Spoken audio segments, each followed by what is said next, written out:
Allez, bonjour les amis turfistes, bienvenue sur la chaîne Nico Quintet Prono. On se retrouve pour ce nouveau Quintet Plus. On va dans le nord, sur l'hippodrome de La Capelle. Malheureusement, la course phare n'a pas réuni suffisamment de partants, donc on se rabat sur une course de second couteau, on va dire, avec des H et des G, des 5 et 6 ans, mâles, femelles, sur les 2100 mètres autostart de la piste de La Capelle. Un lot assez homogène, pas de chaud favori, beaucoup de possibilités pour les places. Le parcours va faire la différence, donc on va voir ça un petit peu. Comme d'habitude, je vais vous livrer mon béton pour les 3 premières places, vos bases de jeu simples, couplées, champ réduit en tiercé, quarté, voilà, vous l'utilisez comme vous voulez. Le copain qui devrait finir dans les 5 premiers, le coquin qui va venir pimenter les rapports, comme c'est le cas de Hussard du Landré. Dans le critérium des 5 ans, on est passé complètement à travers. Je le voyais un peu usé, fatigué. Là, il a montré qu'il était toujours présent. La déception, je l'avais mis en déception d'ailleurs, Hussard du Landré. Je pensais qu'il pouvait décevoir, mais finalement, il est revenu encore plus fort que jamais. Et les fantômes qui ne devraient pas figurer à l'arrivée. Donc voilà, en base, en béton, pas un indice de confiance super élevé, mais j'aime bien ce cheval, le 8 Aritsassi, malgré son numéro. Je pense qu'Alex Abrivard est très confiant s'il ne fait pas la faute. Pour moi, c'est une toute première chance. C'est un cheval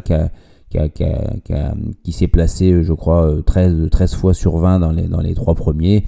Donc on peut lui faire confiance pour l'emmener au bout de cette longue ligne droite de La Capelle. Attention, les attentistes vont pouvoir revenir. Ensuite, en copain, j'aime bien le 2 Harassante, la famille Derieux. J'aime bien cette écurie. Ils sont capables de préparer des chevaux avec minutie, d'être toujours présents. Ils courent à bon escient. Là, il est déféré des 4. Cette femelle, pardon, elle est déférée des 4. Je pense que c'est quasiment un coup sûr dans le quintet, dans vos bases de jeu pour moi, Harassante. Ensuite, en coquin, donc j'ai pris toujours en première ligne, Histoire Pierre J. De chez Garato, on l'a vu avec les critériums ce week-end, les chevaux chez Garato sont en pleine forme. Ils auraient pu faire 2, 3, 4 dans le critérium des 3 ans, oui c'est ça, dans le critérium des 3 ans, avec la disqualification de Ginny Doraid. Donc là, bon, Robin Huet la connaît bien. Si elle est sage, par contre, elle doit pouvoir conserver une place dans le quintet à une vingtaine de contre 1 quand même. Donc ne la négligez pas surtout. Ensuite, dans les chevaux qui pourraient être décevants, j'ai pris un risque une nouvelle fois avec Happy Danica, qui est D4 pour la première fois, mais qui est tellement caractériel, qui se donne une fois de temps en temps. C'est une jument qui a besoin de venir prendre la tête. Alors peut-être qu'avec son numéro 15, elle va pouvoir en profiter en étant tout à l'extérieur, mais je pense que ça va être un peu très préjudiciable quand même pour elle et qu'on va peut-être pas la laisser faire non plus. Donc déception possible. Et enfin, dans les fantômes, je mets Oumana et Ola de Naples qui sont avec un emoji rouge tous les deux. Voilà. Ensuite, mon jeu combiné, ça donne la chose suivante. J'ai mis Harassante. Ça va être une vraie snipeuse dans la ligne droite. Elle est capable, avec la ligne droite, elle est capable de venir toiser tout le monde, carrément.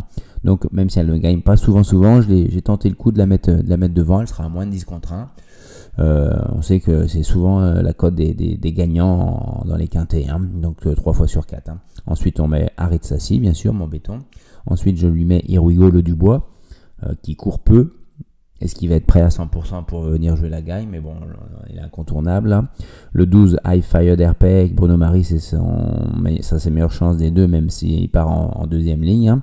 Le 7, Yaya Star, on met David Thomas, on y croit, donc on y va, on garde, bien sûr. Ensuite, le 4, Histoire Pierre J, donc mon coquin.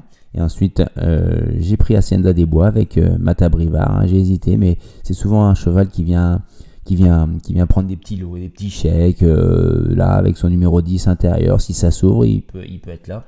Et enfin, avec le 14, on va surfer sur la forme récente de la famille Senet là, pour mettre Iparis dans les jeux, l'engros de 5 ans. J'ai pris le risque de ne pas mettre le 1 Offenbach. Certes, il n'a pas trop mal couru au monté dimanche à Vincennes, mais c'était dimanche, dans une course assez difficile. Il a fini pas trop mal, mais assez loin quand même. Il n'a jamais été dans le coup, c'était au monté. Il reste sur 3 disqualifications à l'attelé.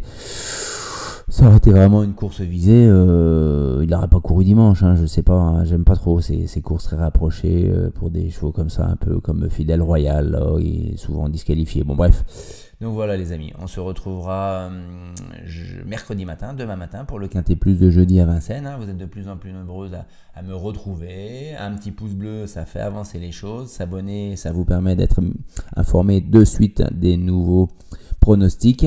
Et bon, on ne sera pas toujours aussi malheureux que dans notre critérium des 5 ans, restez sur une bonne période. Donc allons-y, ayons confiance en nous, à très bientôt.